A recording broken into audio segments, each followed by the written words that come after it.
বিশ্বজিৎ জিকিবনে নিজিকে? এই লাষ্টৰ ফালৰ পৰা কওক, জিকিবনে নিজিকে? গ্যালাৰীৰ বহি থকা জিকিব? তেতিয়ালে মোৰ লগত সকলোৱে একেলগে কব, ভাৰত মাতা কি, ভাৰত মাতা কি। Hagrama Mohilary, Hagrama Mohilary, Biswajit Daimary, Biswajit Daimary, BJP, BJP, BPF, BPF. বহুত বহুত ধন্যবাদ। বৰষুণত তিতিছিলে নেকি আজি? অলপ অলপ তিতিলে নেকি? মাটিখনো বোকা বোকা হৈ গ'ল নহয়?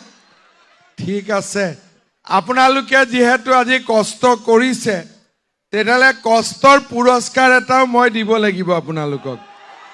ঠিক আছে, সেইকাৰণে মই মিটিঙত ক'ম যে মই আপোনালোকক কষ্টৰ কি পুৰস্কাৰ দিম, হ'ব? দৰঙাজুলিত আজি অনুষ্ঠিত এই সভাত বাগানপাৰা, দৰঙাজুলি, গৈবাৰী এই গোটেইকেইটা অঞ্চলৰ পৰা ৰাইজে আহি ইমান ডাঙৰ মিটিং আয়োজন কৰিছে। আজিয়ে বিশ্বজিৎ দৈমাৰী জিকিয়ে গ'ল আৰু, হয়নে নহয়? ইমান মানুহ ৰাস্তাটো থিয় হৈ আছে, শুনা পাইছেনে নাই মোক? ৰাস্তাত থিয় হৈ থকা চক, ৰাস্তাত এইফালে এইফালে গোটেই আমাৰ ডেকা ল'ৰাবিলাক ইয়াতে আছে। এই ভালনে বেয়া তহঁতৰ খবৰ? চবৰে বঢ়িয়া। আই মাতৃ সকলো ইয়াত আছে। আৰু এইবাৰ ইলেকশ্যনত চবচে ডাঙৰ কি হৈছে যে নাঙল আৰু পদুম একেলগ হৈ গৈছে, হয়নে? নাঙলো আছে, পদুমো আছে, হাগ্ৰামা মহিলাৰীও আছে, হিমন্ত বিশ্ব শৰ্মাও আছে, হয়নে? আৰু আজি আমি দুইজনে আপোনালোকৰ আগত আহিছো কিহৰ কাৰণে? যে বিশ্বজিৎ দৈমাৰীক ইলেকশ্যনত জিকাই দিব লাগে। হাগ্ৰামাই কি ক'লে? যে বিশ্বজিৎ ইলেকশ্যন জিকিলে মন্ত্ৰীও হ'ব বুলি কৈছে। ভাল হ'বনে বেয়া হ'ব? তামোলপুৰৰ পৰা মন্ত্ৰী হ'লে ভাল লাগিবনে বেয়া লাগিব? যি নহওক, আজি আমাৰ কাৰণে এটা গুৰুত্বপূৰ্ণ দিন, কাৰণ আৰু কেইদিনমান পিছতেই অসমত বিধানসভাৰ ইলেকশ্যন হ'ব।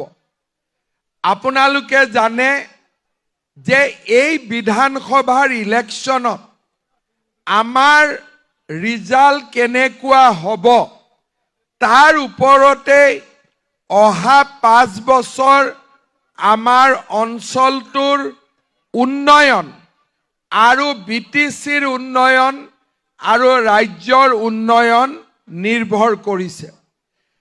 যোৱা 5 বছৰত বিটিচিত আমি শান্তিৰ এটা নতুন পৰিৱেশ দেখিছিলোঁ।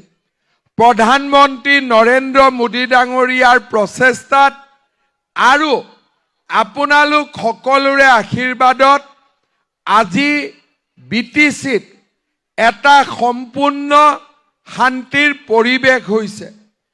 বিটিচিৰ ইলেকশ্যন হ'ল, হাগ্ৰামা মহিলাৰী ডাঙৰীয়া বিজয়ী হ'ল, আৰু যোৱা 4 মাহত তেখেতৰ নেতৃত্বত আমাৰ বিটিচিত উন্নয়ন আৰু বিকাশৰ এটা নতুন পৰিৱেশ সৃষ্টি হ'ল।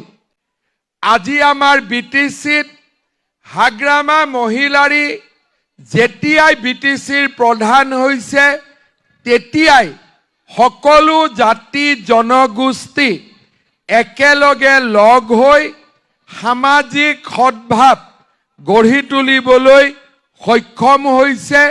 বিটিচি আগবাঢ়ি গৈছে।